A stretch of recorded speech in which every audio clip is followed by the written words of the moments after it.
I'm Cinda and I'm a business development and productivity coach here at Keller Williams in Dallas Metro North. Thank you for taking this journey with me through the 4 conversations that we need to have in our businesses each and every month.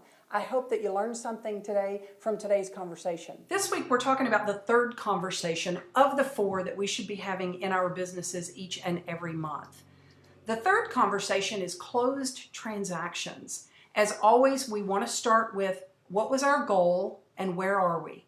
Because we may at this point in time need to adjust things so that we make sure that we stay on track and that we hit our goals.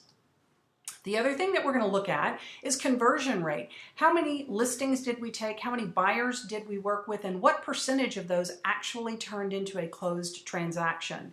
This is where we can take a look at our processes, our procedures, the expectations that we set up front to improve those conversion rates so more of our transactions actually make it to the closing table. Third thing we're going to take a look at is the source of our business. We want to make sure that we are spending our time and our money in the areas that are going to bring us the most closed transactions. We don't want to be spending a lot of effort one place when a different source is where all of our closed transactions are coming from. That's what we want to look at the equation, effort equals output. Where we're putting in our effort, what is the output that we're getting? We can adjust that as we go so that we make sure that we're getting that return on investment that we're after. The other thing that's very important when it comes to closed transactions is to have a follow-up system. After the transaction closes, we want to stay in touch with our clients. We want to contact them the day after the transaction, a week after the transaction, 30 days, 60 days. We want to stay in touch with them because that's when they are the happiest, and that's when we can get referrals from them. Who do they know that wants to buy or sell or needs to buy or sell real estate? And then we'll start talking about leverage when we think about closed transactions.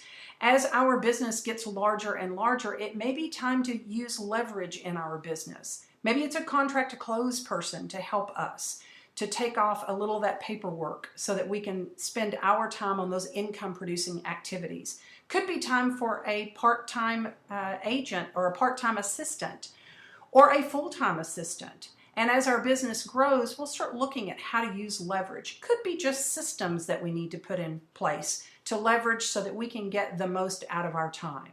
Closed transactions are our 3rd conversation of the 4 that we have each and every month. So I hope today's conversation has caused you to think and maybe explore some things about your business. If you do not have a plan, a business plan that tells you the number of appointments that you need to have to hit your goals, maybe you don't even have goals, maybe you don't know the number of closed transactions that you need to make the amount of money that you want, or how to track your expenses, you might be a great candidate for coaching.